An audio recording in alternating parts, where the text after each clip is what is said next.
Good morning, students. Welcome to History class.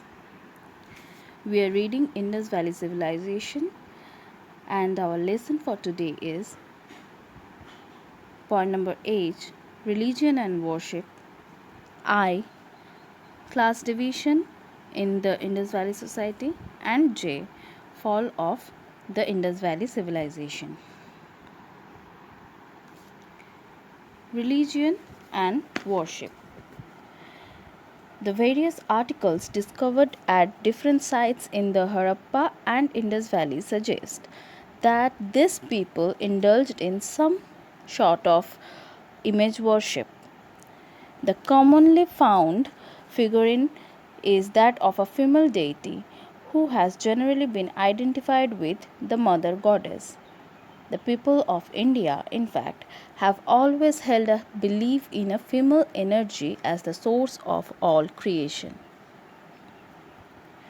Besides the worship of Mother Goddess, these people worshipped a male god, Shiva Pashupati. The idea of the religion practiced by the Indus people can be formed from the evidence of seals, terracotta figurines, stone images, etc.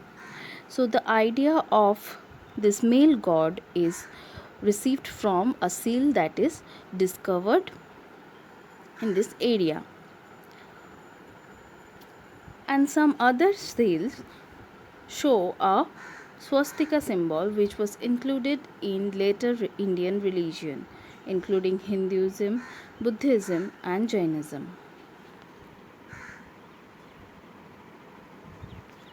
So, these are the seals that were unearthed from these places. The first seal is known as Pasupati seal, which where you can see a god-like figure seated in yoga posture and surrounded by animals. This Mahayogin is believed to be the early form of Hindu god Shiva. And in the next picture you can see the swastika. In present day too, we find the use of this particular symbol, especially in Hindu religion. These are some terracotta figurines of Mother Goddess that were unearthed from Indus Valley region.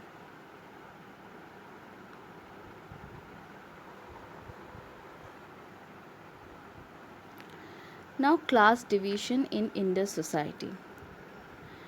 It is thought that there was class division in Indus societies, and how we can say that there was this class division. Historians said that, like Mesopotamia, in Harappan civilization, the cities show some kind of division.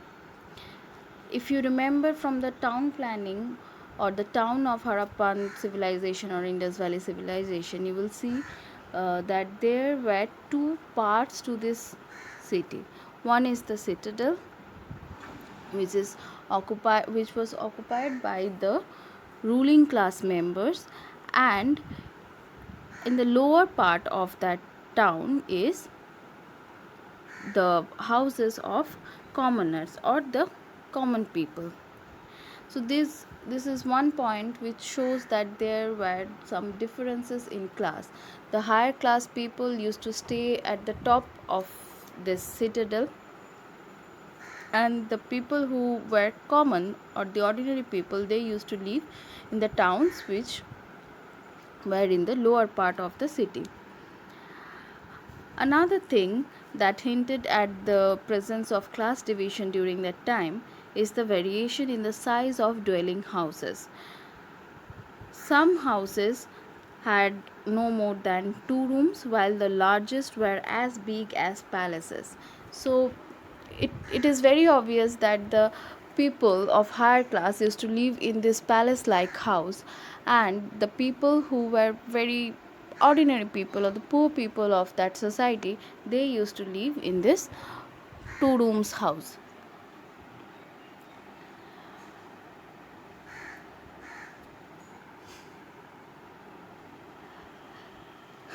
Big buildings like the Great Bath or granaries indicate the existence of ruling class that could mobilize labor, collect tax, and build such humongous structures, that is huge structures. So two of the most important features of Indus Valley civilization are Great Bath and granary, and the presence of these things indicate or hint at this thing that there were some ruling class people. The developed civic life hints at the presence of class of administrators who maintained the whole system.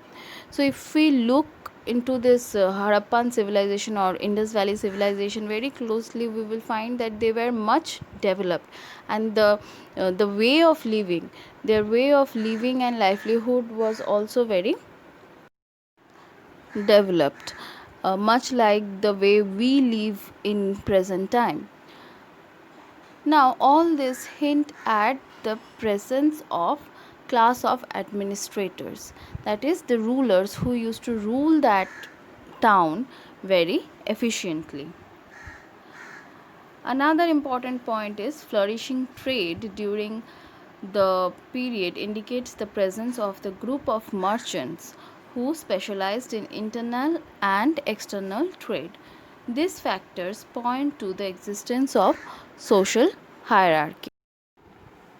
From all this and on the basis of the relics, we can say that the Indus society was divided mainly into three classes, that is, the ruling class, the administrators, then there were rich merchants or businessmen, because trading was there, so definitely the merchants were there, and finally laborers or artisans, because you have seen about the art and crafts of this time, so there were people who used to make this. Indus Valley civilization had class division.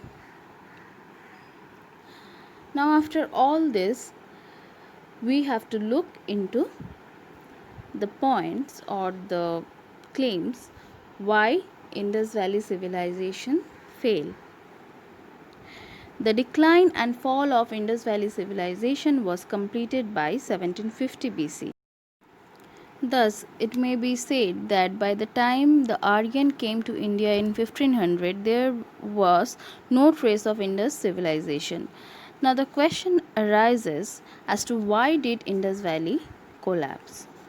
Now, various opinions are expressed by the historians and archaeologists regarding the collapse of civilization, for it has not yet been possible to come to an definite conclusion about the fall of Indus Valley civilization. So, we don't know the particular reason or the exact reason why Indus Valley civilization failed, but there are certain assumptions. So, the first theory suggested that a nomadic Indo European tribe called Aryans invaded and conquered the Indus Valley civilization.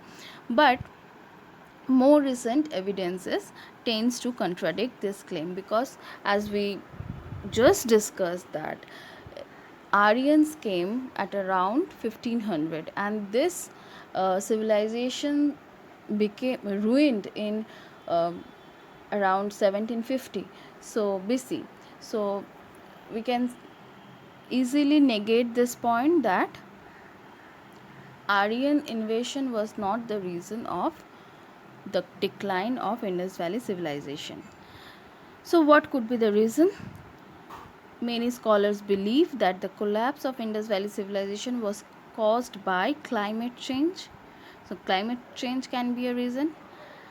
Then drying of Saraswati river, which began around 1900 BC, was the main cause of climate change, while others conclude that the great flood struck the area. So climate change, flood, this could be the reason. By 1800 BC, the Indus Valley climate grew cooler and drier, and tectonic event may have diverted or disrupted river system. Tectonic event means this moving of tectonic plates of our earth, which leads to different kind of earthquakes. So due to all these things, what happened, the Harappans might have migrated towards Ganges basin in the east, where they could have established villages and isolated farms. These small communities would not have been able to produce the same agriculture surpluses to support large cities. With the reduced production of goods, there would have been a decline in trade with Egypt and Mesopotamia. By around 1700 BC, most of the Indus Valley cities have been abandoned. So, all these are presumptions, and no particular reason is ascertained yet. So that was all about Indus Valley civilization. Now it is your task to read this portion, this Indus Valley civilization completely, and see whether you are having any problem understanding this text. If you have any query, you can send at the given mail ID. Thank you.